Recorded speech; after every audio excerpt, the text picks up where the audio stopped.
je réponds au nom de M. Omanji Lokonde-Paul. Je suis professeur à la faculté des sciences économiques de l'Université de Kinshasa et j'enseigne les cours d'entrepreneuriat. Mais en même temps, cadre supérieur à la direction générale des impôts et président d'une structure qu'on appelle l'Institut congolais d'expertise en entrepreneuriat et PME. Merci beaucoup pour la présentation. Professeur, nous chutons, c'est pratiquement la fin de l'atelier. Qu'est-ce que nous pouvons retenir de cet atelier spécifiquement dans votre groupe où vous avez débattu? Et d'abord, c'est de féliciter et remercier le ministre d'avoir l'ingénieuse idée de réunir des experts pour valider un travail qu'un consultant a fait. Et du coup, dans les 3 groupes où nous avons travaillé, je crois que la contribution est très substantielle et ça va permettre de mettre à la disposition du ministère et de la République dans le monde des micro, petites et moyennes entreprises des textes d'accompagnement qui vont peut-être demain permettre de booster ces domaines-là. Donc nous avons analysé des textes qu'un consultant avait déjà élaborés et nous les avons validés. Et je crois que c'est ce qui est important. C'est des textes portant mesures d'application des 2 ordonnances 030 et 031 relatifs à l'entrepreneuriat, start-up et l'artisanat. Merci. Si vous avez un dernier mot. Un dernier mot, c'est d'espérer que ces genres de contacts vont continuer pour que le ministre soit aussi appuyé par les experts multisectoriels dans ces jeunes ministères. Si j'appelle jeunes, c'est-à-dire c'est maintenant que le président de la République accorde beaucoup plus attention à l'entrepreneuriat, surtout des jeunes. Donc il est temps que toutes les actions citées soient appuyées par les textes et la stratégie du ministère est la meilleure pour nous les experts. On se sent valorisés aussi. Merci beaucoup.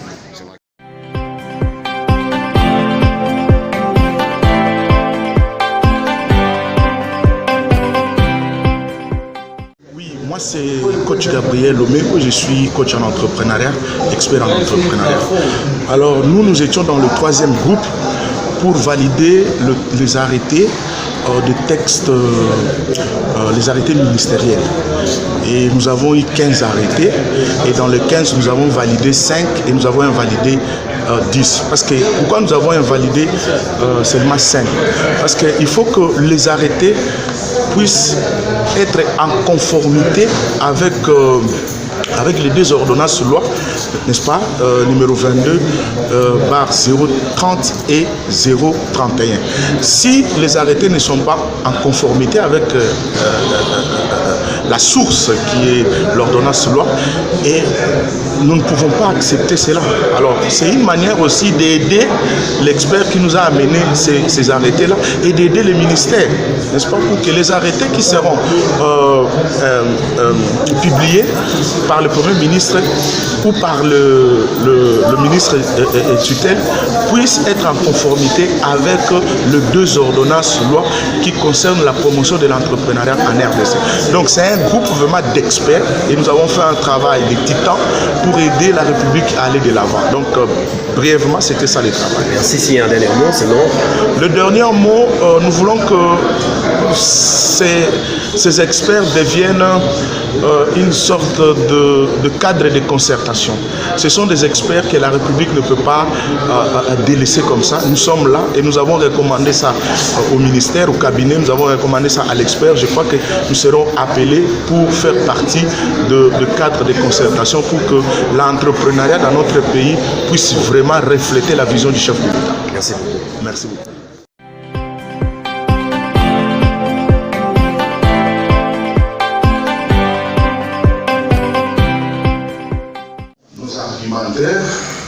Pertinent et convaincant. Et au moment opportun, le secrétaire va pouvoir nous présenter le rapport de tout ce que nous avons fait. Donc, avec votre autorisation, je donne la parole pour... Rapporteur. Combien de membres étaient composé votre groupe? Combien de femmes, combien d'hommes? Il n'a pas tenu compte de ça.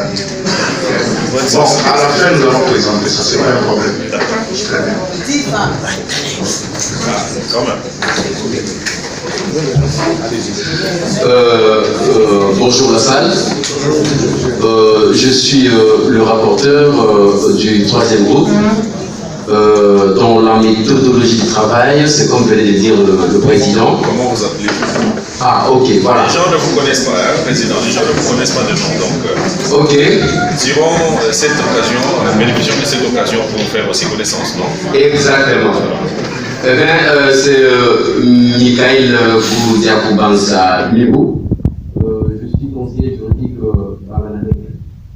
Je disais tantôt, j'ai eu le privilège de travailler avec le groupe 3, qui avait à sa charge la validation d'avant-projet deux arrêtés ministériels. Le président venait de prendre la parole pour faire la lumière des essais que nous avons fait. Alors, si j'ai pris la parole, c'est...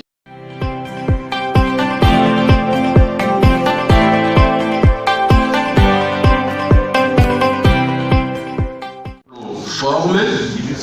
Là, en tout cas, tel que présenté, nous avons dit, il n'y a pas de souci, raison pour laquelle nous n'avons pas hésité à jeter le fleur à notre consultant une fois de plus.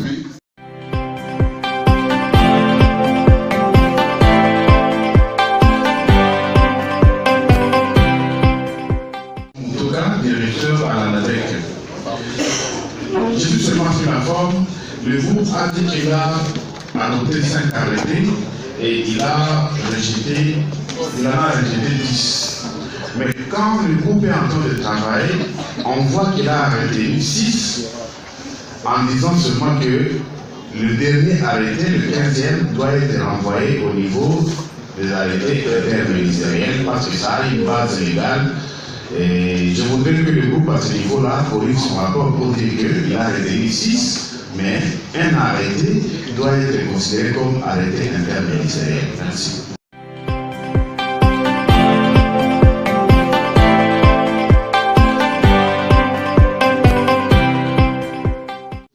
C'est même de supprimer la patente, parce que la patente, elle appauvrit le petit commerçant qui est obligé de renouveler chaque année en payant.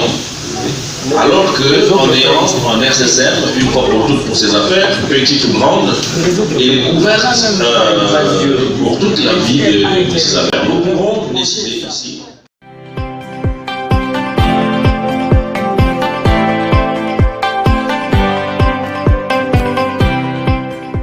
Précis. Et après, nous allons valider dans l'ensemble le travail du groupe.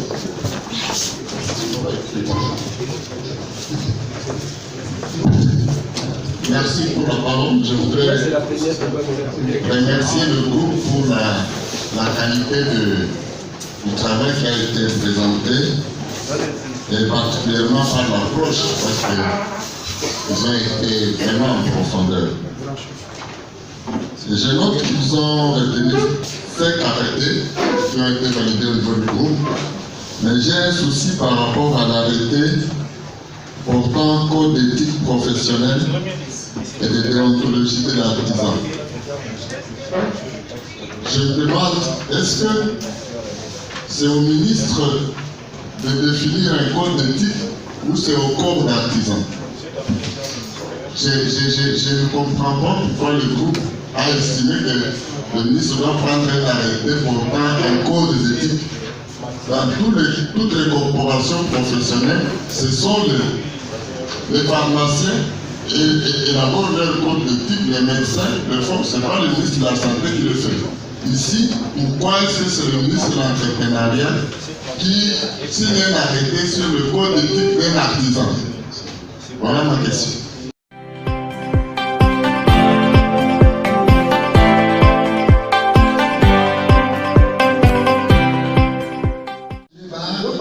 C'est notre pays, il pas une loi, mais il est transformé.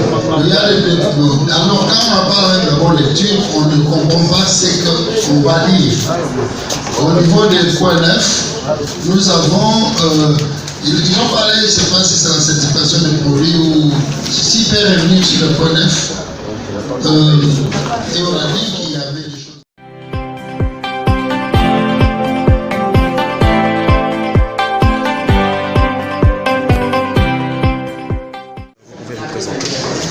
Je réponds au nom de M. Omanji Lokonde-Paul. Je suis professeur à la faculté des sciences économiques de l'Université de Kinshasa et j'enseigne le cours d'entrepreneuriat. Mais en même temps, cadre supérieur à la direction générale des impôts et président d'une structure qu'on appelle l'Institut congolais d'expertise en entrepreneuriat et PME.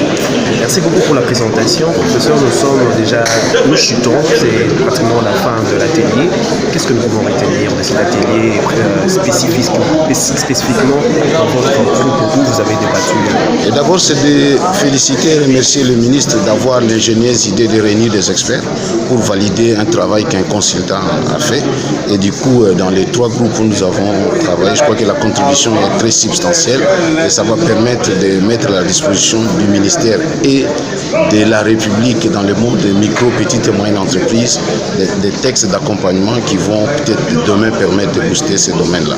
Donc nous avons analysé des textes qu'un consultant avait déjà élaborés et nous les avons validés. Et je crois que c'est ce qui est important. C'est des textes portant mesures d'application des 2 ordonnances 030 et 031 relatifs à l'entrepreneuriat, start-up et l'artisanat. Merci. Si vous avez un dernier mot. Un dernier mot, c'est d'espérer que ces genres de contacts vont continuer pour que le ministre soit aussi appuyé par les experts multisectoriels dans ces jeunes ministères. Si j'appelle jeunes, c'est-à-dire c'est maintenant que le président de la République accorde beaucoup plus attention à l'entrepreneuriat, surtout des jeunes. Donc il est temps que toutes les actions citées soient appuyées par des textes et la stratégie du ministère est la meilleure pour nous les experts. On se sent valorisé aussi. Merci beaucoup.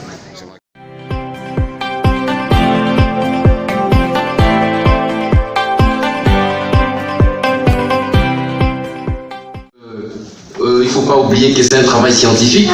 Ça mérite beaucoup d'efforts, beaucoup d'énergie à dégager. Et ce n'est pas...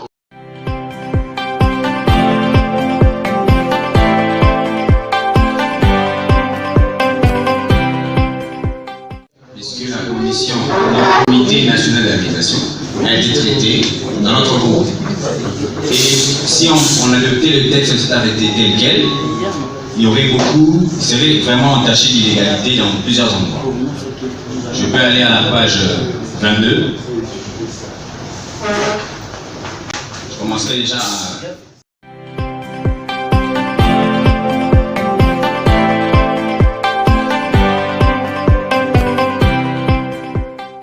Prévu 15 avant-projet d'arrêté. Alors ils ont validé 5 et invalidé 10. Alors je me demande, est-ce que tous ces avant-projets ne se trouvaient pas sur la liste qu'on avait validée au mois de mai?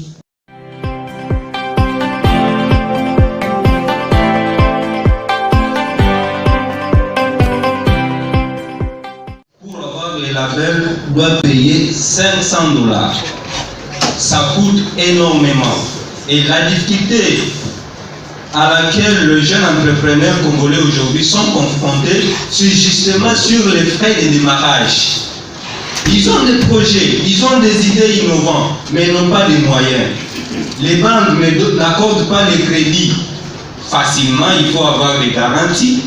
Et tout ça, avec $700, je pense que c'est une façon de prouver encore l'entrepreneuriat congolais ou l'entrepreneuriat des jeunes. Proposition. Je propose à ce que pour les très petites et moyennes entreprises, que ça soit à $100 maximum.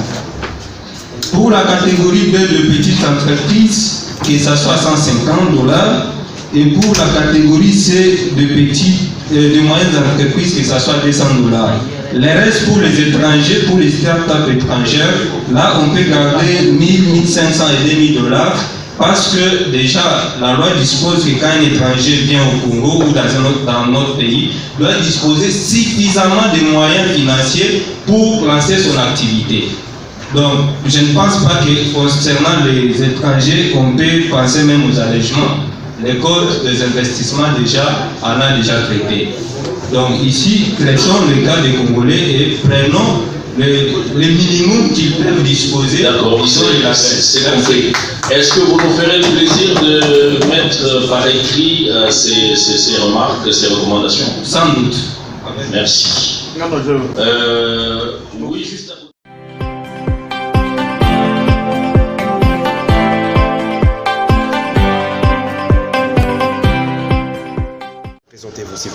Alors, je m'appelle Goretti Kat, je suis chargée de relations publiques, coach, mentor et formatrice en entrepreneuriat pour l'incubateur Ingenious City. Merci madame, nous vous prenons pas beaucoup de temps. Nous vous trouvons ici à la 3e journée de cette activité qui était centrée uniquement sur l'entrepreneuriat, l'artisanat et puis le secteur start-up. Alors aujourd'hui, dans votre groupe, qu'est-ce que vous avez retenu? Alors moi j'ai fait partie du groupe, déjà il faudrait comprendre qu'il y avait 3 groupes. Il y avait un groupe qui traitait des décrets, il y avait un groupe qui traitait des arrêtés ministériels et un groupe qui traitait des arrêtés interministériels. J'ai fait partie du groupe qui traitait des arrêtés interministériels, ce qui faisait que nous devions sélectionner les articles qui selon nous en valaient la peine, l'objectif étant d'alléger la tâche aux PME. Nous avons élagué les articles qui ajoutaient de la charge aux petites et moyennes entreprises, les micros aussi, pour proposer des articles qui renforceraient la croissance de ces différentes entreprises. Merci beaucoup. Une dernière question. Vous êtes dans le domaine de l'incubation. Que peut-on savoir de l'incubation?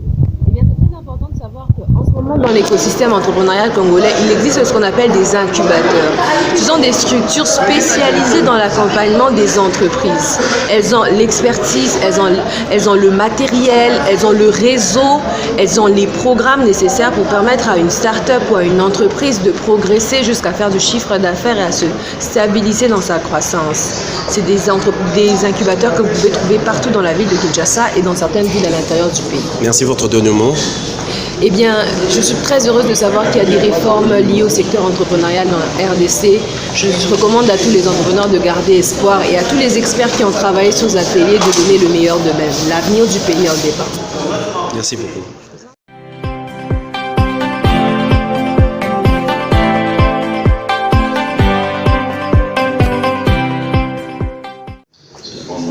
Qui sont contre? Qui s'abstiennent? La loi de la majorité étant celle que nous avons adoptée dès le départ, nous considérons donc que le travail du groupe est validé, adopté, et nous le manifestons.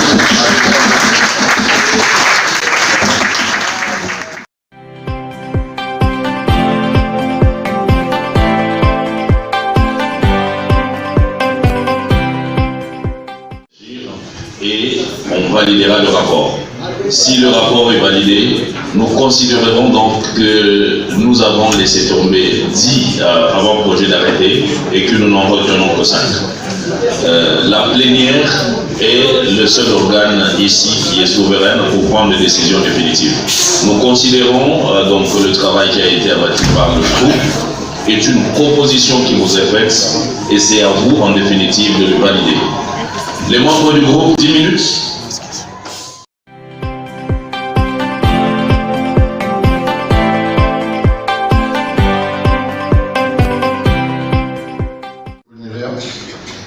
Au secrétariat général du ministère de l'entrepreneuriat petites et moyennes entreprises. En effet, tel qu'il vous a été signalé, nous avons eu à analyser, traiter et valider ou invalider les 15 arrêtés qui nous ont été donnés dans le projet de loi. Le travail a consisté à 2 choses, la validation ou l'invalidation. Et nous avons établi des critères de validation ou d'invalidation. Je commence par les 5 arrêtés validés.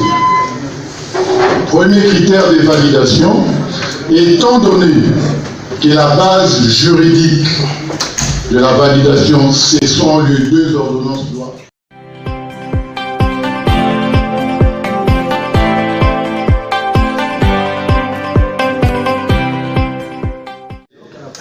Qui devrait être fusionné en un seul arrêté, mais aussi